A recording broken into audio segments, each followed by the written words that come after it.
They called her a failure. Her own family laughed when she dropped out of ROTC, whispering behind closed doors that she'd never amount to anything. At every holiday dinner, her sister wore her medals with pride while she was asked to fetch forks. But what if the one they ignored was actually the highest-ranking officer in the room? What if the sister they dismissed as a dropout had become the ghost general behind classified missions, buried names, and forgotten wars? And when her identity is accidentally revealed during a routine training drill, when a drill sergeant snaps to attention and says, "General Thorne, ma'am, everything changes." But why did she disappear in the first place? Why did she choose silence over glory? And most importantly, who planted the digital mine that threatens to destroy her legacy? This isn't just a story about redemption. It's about the quiet kind of bravery, the kind no one claps for. If you believe strength comes in silence, hit like, share this story with someone who needs it, and subscribe for more truths that refuse to stay buried. Let's begin. The porch light was still crooked. It blinked twice, then steadied, casting a sickly yellow hue over the chipped steps and leaning banister. Evelyn Thorne stood at the edge of the gravel driveway, suitcase in hand, boots coated in a thin layer of West Texas dust. It had been 10 years. 10 years since she'd stepped foot in this town. 10 years since anyone from this house had called her by her first name without a bitter edge. And now, a text. 5 words. Come for the dinner. Dress normal. No greeting. No, we miss you. Just an order. Like she was still 17. Still living under the sagging roof with her mother's cold glares and her father's grunts that passed for conversation. The door creaked open before she could knock. Inside, the scent of baked ham and too much cinnamon filled the air, thick and overwhelming. Laughter spilled from the dining room, that same brand of tight, polite joy that Evelyn remembered too well. It had always made her feel like a piece of furniture present, but unnoticed. She stepped into the hallway quietly. The photos on the wall hadn't changed. Serena was everywhere, Serena in uniform, Serena with medals, Serena shaking hands with a local congressman. There was even a new one. Serena smiling proudly beneath a banner that read, "Lieutenant Thorne, a true leader." There were no photos of Evelyn. Not one. She slipped off her coat and walked into the dining room, where the family had already started toasting. A cluster of relatives in stiff collared shirts, pressed dresses, glasses raised high. Her mother didn't look up. Neither did her father. Serena was mid-sentence, speaking confidently about her last field training mission, her crisp voice slicing through the noise. Evelyn chose a spot along the back wall, just behind a folding chair stacked with extra napkins. She didn't want to interrupt. Didn't need to. "Evelyn," her father said finally, without turning his head, "what are you doing these days?" The words landed like an echo. No curiosity, just obligation. She began, but he'd already turned back to Serena. "She just aced tactical drills. Did you know that her instructors say she's one of the most composed cadets they've ever trained?" From across the table, Aunt Linda lifted her wine glass and smirked. "Didn't you want to be a hairdresser once? Evie, guess you found your scissors after all." Soft laughter rippled around the table. Evelyn smiled. That calm, surgical kind of smile, polite, practiced, the kind that slices without leaving a trace of blood. "I'm better with precision now," she said gently. The silence that followed was brief, uncomfortable, but no one asked what she meant. As the conversation shifted back to Serena's promotion party, her mother suddenly turned toward Evelyn, blinking, as if remembering she was there. "Oh, could you grab more forks and some water pitchers?" No one offered to help. No one paused to say thank you. She walked to the kitchen in silence, Her hands moved by instinct drawer, cabinet, pitcher, stack. Her body remembered how to move in this house, even if her heart no longer did. When she returned, she saw it. There was no seat for her. Every place had a name card, except one a folding chair by the sliding door, barely inside. You can sit by the patio grill, her mother said. It's quieter. And so Evelyn sat there, half in the cold draft, half in the warmth of the dining room light, forgotten, tolerated, the background character in someone else's celebration. She glanced through the glass at the family inside.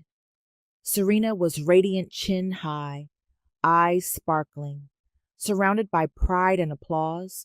And somewhere in the corner, Evelyn saw her own reflection, faded, half lit. Her fingers curled around the handle of the water pitcher, not in anger, just memory, because 10 years ago, she had walked out of this house with nothing but a duffel bag and silence. They thought she had vanished, dropped out, failed.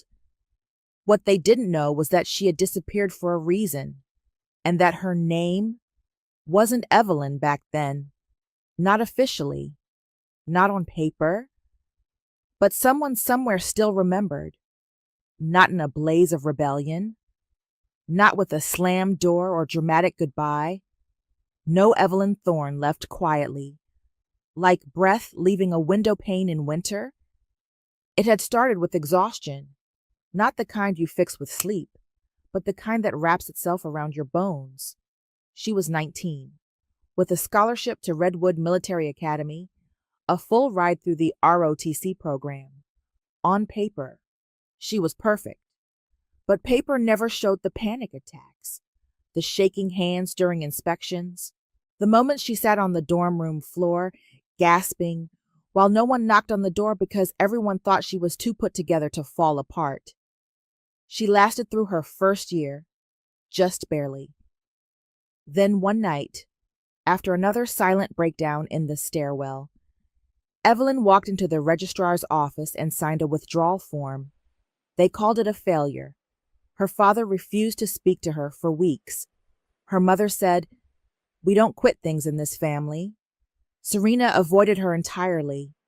And Evelyn, feeling smaller than she'd ever felt in her life, packed her bags.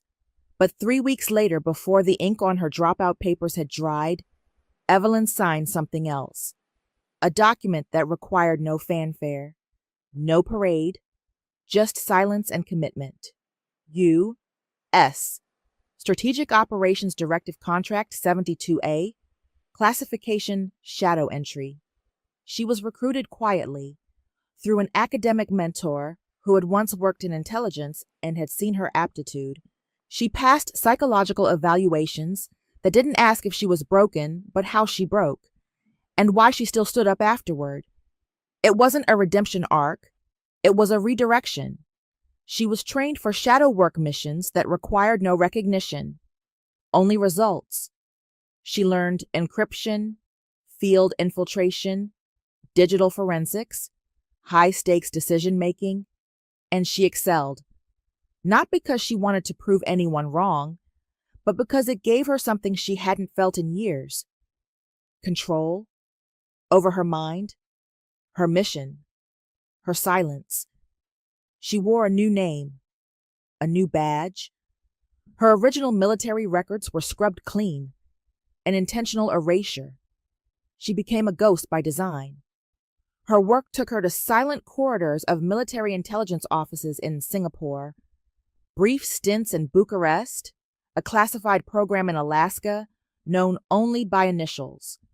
Everywhere she went, she left no footprint, and no one back home knew. Not Serena, not her parents, not even the childhood friend who used to braid her hair and send late-night texts saying, "Come home soon." Sometimes, late at night, in a safe house apartment, Evelyn would sit by the window and look at the stars over foreign cities and ask herself, if I died tonight, would anyone know who I was? The answer was always the same: no, And yet, there was peace in it, a strange, quiet dignity, because she wasn't living for recognition anymore. She was living to do what needed to be done, regardless of applause. And in the cold calculus of black ops, that was the only thing that mattered. Until the day she received a package, no return address, just her old name, Evelyn Thorne, scrawled on the front in her mother's handwriting. Inside was a photo of Serena, standing proudly in uniform at her ROTC graduation. Underneath it, a note. She did what you couldn't. That night. Evelyn stood in the mirror for a long time, not in grief, not even in anger, but with something harder to name, a kind of mourning for a version of herself no one in her family had tried to understand. She had never expected their praise, but she had hoped once that they might ask where she'd gone. No one did, until the invitation came. Come for the dinner. Dress normal. She almost didn't, but something in her, some final tether to a version of Evelyn that hadn't yet been erased, whispered, Go. Let them see. Not her medals, not her clearances, not her rank. Just her, the woman who didn't need to prove herself anymore, but might be ready to be seen anyway. The morning sun at Fort Cresswell was sharp and white, bouncing off every metal surface like it had something to prove. Evelyn adjusted the collar of her lightweight black jacket and moved through the side gate with practiced calm. She wore no rank insignia, just a visitor badge clipped neatly to her lapel, serial tag, encrypted code, nothing else. No one paid her much attention. That was how she preferred it. From the bleachers near the drill yard, she could see Serena's unit lined up in clean rows under the early light. Their shoulders were squared, rifles perfectly balanced. The air buzzed with tension, that unique mix of fear and pride that lived in every training ground. Drill Sergeant Marcus Boyd stalked the lines like a hawk, sharp-eyed, gravel-voiced, uncompromising. She remembered reading about him in briefings years ago, legendary for once, chewing out a colonel in front of a full review squad. And now, he was training Serena. Evelyn sat in the second row of the viewing section, behind a contractor with an oversized coffee and a clerk scrolling through logistics data on her phone. Her seat was anonymous, deliberately forgettable. Until it wasn't. Boyd's eyes swept across the yard, then paused. He blinked, stared, and for a moment, Evelyn thought maybe he was just trying to place a familiar face. Then he stopped moving, his shoulders squared, and in 3 sharp strides, he crossed the drill yard, boots pounding against the concrete, cadets straightened, silence rippled through the ranks. He reached the bleachers and snapped to attention, his voice booming with clarity. General Thorne, ma'am. He saluted, palm rigid, arm high. The air froze. Somewhere. A recruit's rifle slipped from their grasp and clattered to the ground. Heads turned. Whispers sparked like dry grass in wind. Did he say? General Evelyn didn't flinch. She rose slowly, calmly, and returned the salute with quiet precision. Off-duty visit, she said under her breath. Keep this contained. Sergeant. Boyd gave a single nod. His eyes, though, held something deeper. Respect, recognition, maybe even relief. Then he turned and walked away without a word of explanation. The drills resumed, but everything had shifted. Serena stood at the center of her squad, her jaw clenched, fingers white against her rifle grip. She didn't turn around, didn't speak, but Evelyn could feel her gaze burning through her back. The rest of the hour passed in an awkward rhythm. Cadets stole glances. Officers whispered behind handheld tablets. Rumors swirled faster than chain of command could suppress them. By the time Evelyn left the base through the same side gate, the buzz had already taken root. General Thorne, a name most people in Strategic Command had heard only in encrypted briefings, a ghost in personnel files, a name that came with no photo, no history. Until now. She drove past the security checkpoint without incident and turned onto the highway that curved toward town. Her hand stayed steady on the wheel, but inside something uncoiled. Not fear, not even exposure. It was memory. The last time Serena had looked at her with any trace of warmth, they were both teenagers, hiding under a blanket fort, whispering about what kind of officers they wanted to be one day. "You'll be the general," Serena had said. "I'll be your second." But life had split them down the middle. Family pressure on one side, personal collapse on the other. And now, years later, Serena wasn't whispering. She was staring. And Evelyn wasn't hiding under blankets. She was standing in daylight, with a title no one in her family ever imagined she'd carry. Back at the family house that evening, Serena returned late. Her uniform was still crisp, but her face was flushed. She avoided eye contact during dinner, poked at her food, answered questions in clipped phrases. No one mentioned what had happened at the base, not directly, but Aunt Linda raised an eyebrow across the table. Did something happen at training today? Seemed like there was a bit of commotion. Serena froze. Evelyn, without missing a beat, said gently, "Cadets dropped a few rifles. Nerves. Probably normal stuff." A moment passed. Then Serena stood. "I'm going for a walk," she muttered. "Clear my head." Their father nodded without question. Her mother barely blinked. But Evelyn caught it, the tremble in Serena's voice, the unfinished question hiding behind clenched teeth. She knew that feeling too well. The shock of realizing someone you thought you knew had a whole life you never even considered real. That night, alone in the guest room, Evelyn stared at the ceiling fan spinning above her and whispered into the dark, "You wanted to be seen, and now you are. But not by them, by her." And that, somehow, mattered more than she expected. Fort Cresswell didn't sleep. Not really. At 03:17, in a guest suite tucked behind the West Wing, a bare room with blackout curtains and no service access, Evelyn Thorne sat bolt upright in bed, heart hammering, not because of a dream, because of a vibration. A quiet buzz from the encrypted receiver she always kept hidden in her travel bag. Not the kind that came with mission updates or department pings. This one was different. Red band, level 4. Internal anomaly detected. She reached for the device, thumbs gliding over the surface in practice motion. Her face lit dimly in the soft glow of the interface. One phrase flashed across the top in stark white lettering. Unauthorized access. Profile Tag Thorne Alpha. Her tag. Her old one. Retired. Burned. Disconnected from active operations for years. And now it had just been pinged from inside the base. She froze. Not out of fear, but calculation. Shadowit's system protocols weren't built for user error. They were built to flag ghosts.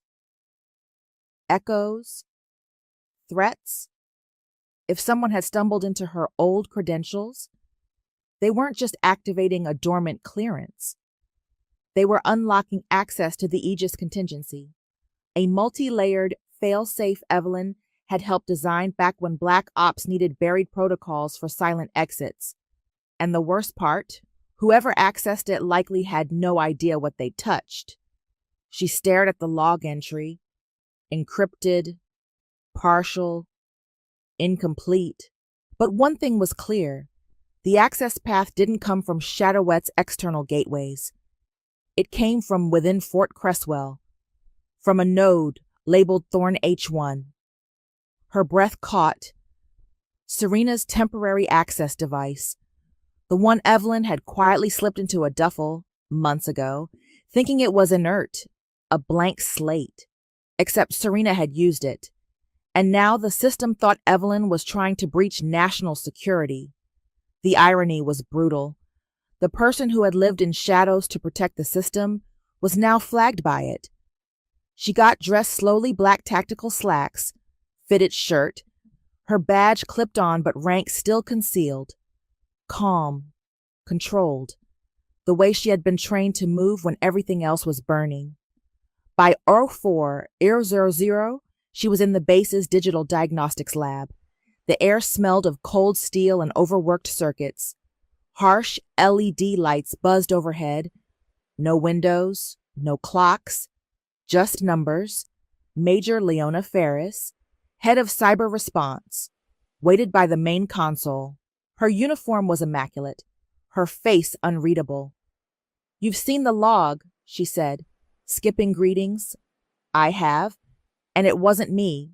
That's not enough. General." Evelyn didn't flinch. "I'm not asking you to take my word for it. I'm asking for access to the trace logs." Ferris raised an eyebrow. "You want to lead your own investigation into a protocol you helped design and just got flagged by. I want to find out why something that should have stayed buried just came alive," Evelyn said, "and why the system pointed straight to me. A beat." Then Ferris nodded once, clipped a temporary admin token onto Evelyn's badge, and walked out. Just like that. The silence returned. Not the heavy kind, the loaded kind. Evelyn sat down, fingers moving across the console like old music. Layer by layer, she peeled back the access stream log spikes, echo trails, ping bounce clusters, until there it was, a fingerprint, partial, scrubbed, but unmistakably tied to the temporary access drive she had issued to Serena. Standard issue. Supposed to be wiped after simulation. But it hadn't been. She leaned back, shoulders tense, jaw tight. Her sister had unknowingly tripped the wire, and Evelyn had to decide right here, right now, whether to bury it or escalate it. Protocol said report it. Rank said silence it. Conscience was still loading. She pulled out her secured field comm and opened a back channel to Marcus Boyd. Of all the people on base, he was the only one she trusted not to jump to conclusions, and the only one who knew how to read between encrypted lines. Her message was short. "Send me firewall logs. Priority 7. This wasn't an accident." She hesitated, then typed one more line. "Someone wants me exposed, and they're using my sister to do it." The weight of it landed hard. This wasn't about just a breached protocol anymore. It was about someone reaching through her past, using Serena as the key and Evelyn as the lock. Serena entered the room like she was bracing for a court-martial. Her boots were too loud on the tile, her spine too straight. She scanned the room, once saw Marcus Boyd standing like a statue near the console, and then her eyes landed on Evelyn. Her breath hitched, the door clicked shut behind her. "You wanted to see me." Her voice was flatter than usual, as if she'd rehearsed it in the mirror. Evelyn didn't speak right away. She studied her sister carefully. Serena's uniform was still immaculate, but her posture betrayed a tremor, something Evelyn recognized from herself years ago. The quiet quake of someone who just realized they were in deeper than they thought. "Sit," Evelyn said calmly. Serena obeyed. "I'm not going to waste time," Evelyn continued.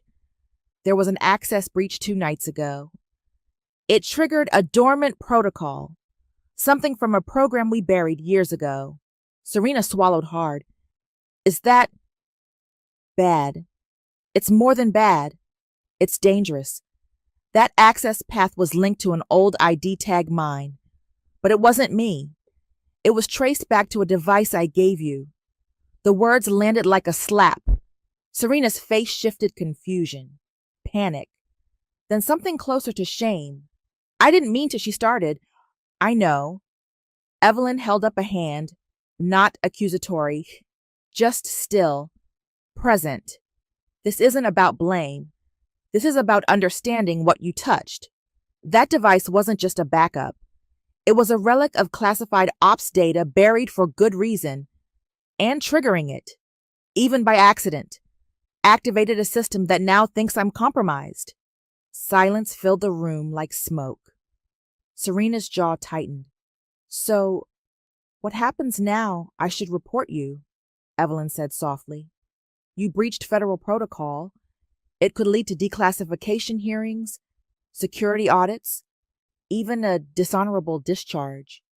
Serena's face paled. But Evelyn didn't look away.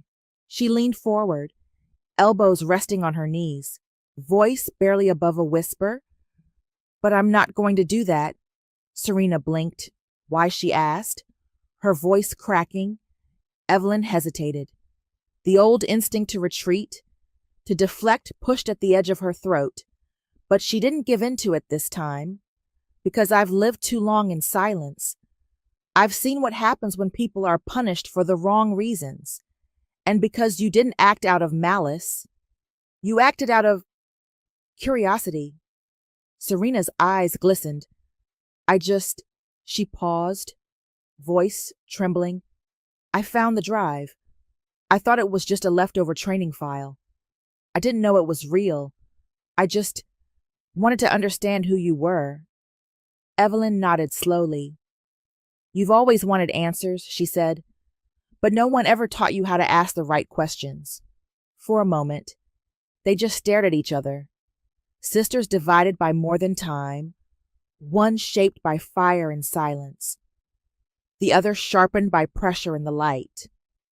You're not a threat, Evelyn added, but if this continues without guidance, you'll become a liability.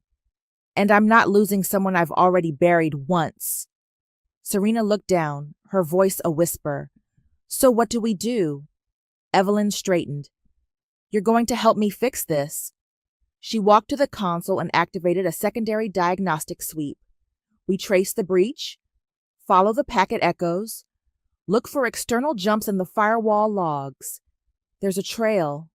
I can feel it. Marcus Boyd finally spoke, his voice quiet but firm. If she screws this up, you're both out. You know that. Right, I do, Evelyn said. Serena looked up. Wait, you're putting your clearance on the line. For me?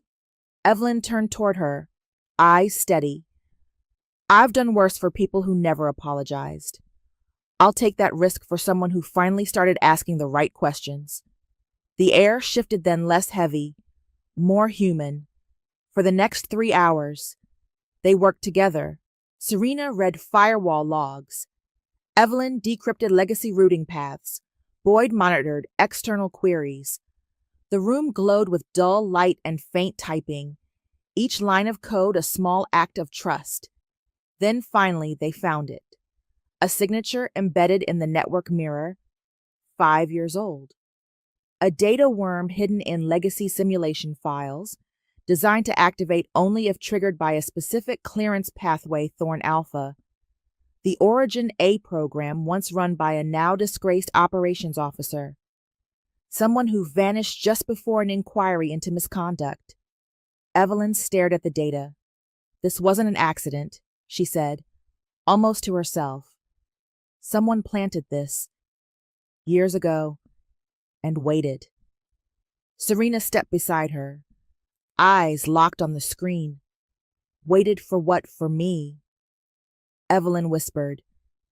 The tribunal chamber was colder than Evelyn remembered. Not physically, emotionally, a chill that came not from the air, but from the eyes watching her 4 senior officers seated behind a raised bench, each holding her fate in the space between 2 pages of a report. She stood without armor, no ribbons, no accolades, just a clean uniform and the weight of 2 decades lived in silence. Serena sat behind her, stiff in her chair, clutching a binder of logs and transcripts. Marcus Boyd stood nearby like a steel rod in human form, present, unmoving, unreadable. Across the room, flanked by a legal liaison and a file too thin to hold the truth, stood Derek Vance. He looked older than Evelyn remembered, but the eyes were the same, cold, calculating, convinced of his own righteousness. He cleared his throat and spoke with a calm designed to deceive. During Operation Sapphire Drift, Major Thorne failed to report non-combatant casualties. We believe this omission was intentional, possibly to protect her record. He placed a printout on the desk in front of the panel. It showed one-line communications gap, 11 minutes.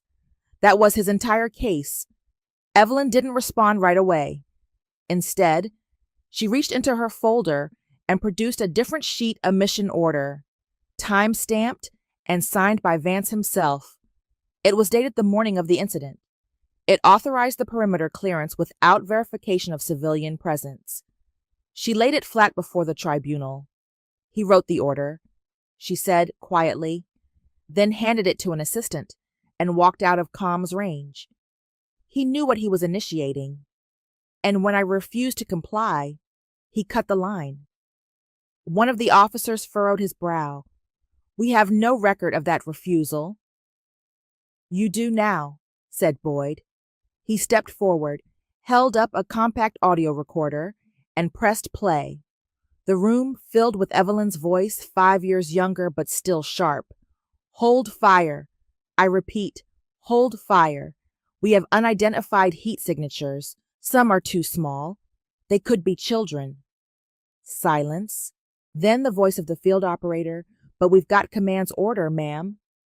Then tell command to look me in the eye and sign the names themselves. The audio clicked off. The room stayed still.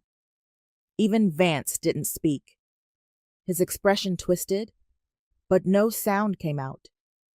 Serena rose slowly, binder in hand. I have log access entries that show Mr. Vance used a civilian contractor ID 2 years ago to plant a malware worm into the Shadowit system. The same worm that activated last week and nearly got General Thorne branded a traitor. She handed the logs to the panel. Her voice didn't crack. Not once. The senior intelligence officer looked up, gaze hard. You knew about this access, Evelyn nodded.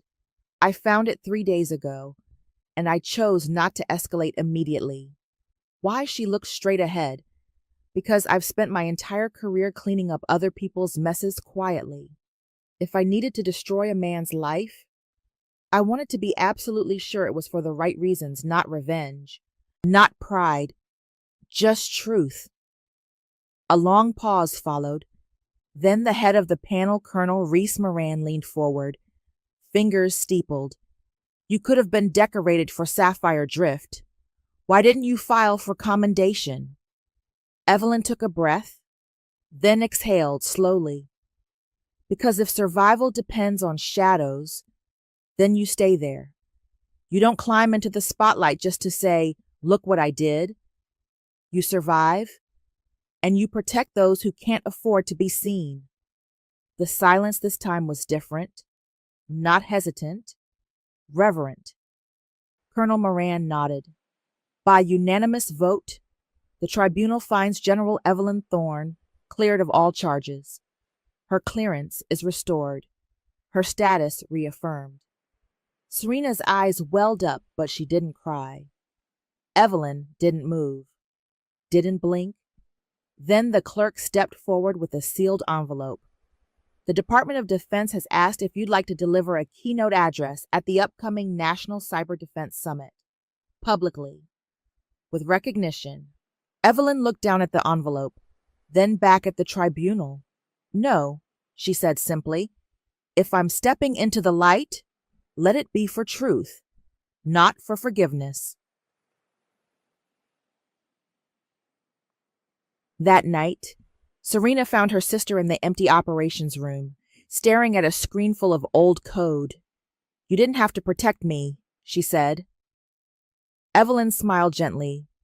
You didn't have to defend me. Serena took a breath. I used to think the one who stood tallest deserved the loudest applause. she said quietly, but I was wrong. She reached into her jacket and pulled out a small silver pin handmade, unofficial, a quiet symbol passed between operators who chose people over medals. She pinned it to Evelyn's lapel. We don't need statues, Serena whispered. We just need memory. 3 days later, the tarmac in West Texas shimmered with heat. The C-130's engines rumbled in slow rhythm, preparing for departure. Evelyn Thorne stood beside the aircraft, her posture relaxed, but her mind alert. There were no banners, no send-off committee, no brass band, just the wind. And Serena? Her sister stood a few feet away in her standard uniform, hair pulled back tightly, face bare. The silver pin she had once gifted Evelyn was now pressed against her own chest, a symbol passed, not awarded. In her hand, Serena held a small box. She stepped forward and offered it without a word. Evelyn opened it slowly. Inside was her old insignia, Phoenix Command, polished, restored, reset into a custom patch lined with shadow stitching. I don't want to wear it, Serena said. I want to live up to it. Evelyn smiled softly, pressing the insignia into her palm, letting the weight of it settle there like a quiet vow. Neither of them spoke for a long moment. Then Serena said, Do you think people like us ever really get to stop Evelyn, look toward the jet? No, she said. But that's not the point. Serena's voice dropped. Then what as Evelyn turned to her? To walk away when the mission's done, not when the world claps? From her pocket. Evelyn pulled out a folded letter and placed it in Serena's hand. Open it, she said. Only if you ever forget who you are. Serena nodded, and for the first time, she saluted her sister not as a symbol, not as a myth, but as a woman she now fully understood. Evelyn responded not with a salute, but with a firm embrace. It lasted only a second, but the warmth lingered. As Evelyn ascended the ramp, she paused at the top, turned one last time, and met Serena's eyes. No tears, no goodbyes, just a shared truth. You were never the shadow. You were the light in the dark, inside the aircraft. Evelyn settled into her seat and pulled out an old photo. Grainy, slightly bent at the corners. It showed a unit of 8, standing in snow gear. Blurred faces, no names. On the back, someone had scrawled a line in faded ink. Honor doesn't come from being seen. It comes from keeping your promise, even when no one remembers you made it. She smiled and tucked it back into her jacket. The engines roared. As the aircraft lifted into the sky, the comm crackled softly in her earpiece. Mission verified. Code Phoenix. She closed her eyes, not to sleep, but to remember why she ever chose to walk this path in the first place. Not for medals, not for approval, but because somewhere, someone always needed a shield. And sometimes, the strongest shield is the one no one ever sees coming. Sometimes, the strongest people don't stand in the spotlight. They walk in silence. They carry the weight alone. Not for medals, not for applause, but because protecting others means disappearing yourself. Evelyn Thorne didn't need her family's approval to become a leader. But when the system turned against her, and the very people who once judged her finally saw the truth, something changed. This story isn't just about military secrets or high-stakes operations. It's about every person who's ever been overlooked, dismissed, or quietly underestimated because they didn't fit someone else's mold. And it's a reminder, judging someone by what you see may blind you to the power of who they really are. To all the invisible heroes out there, we see you.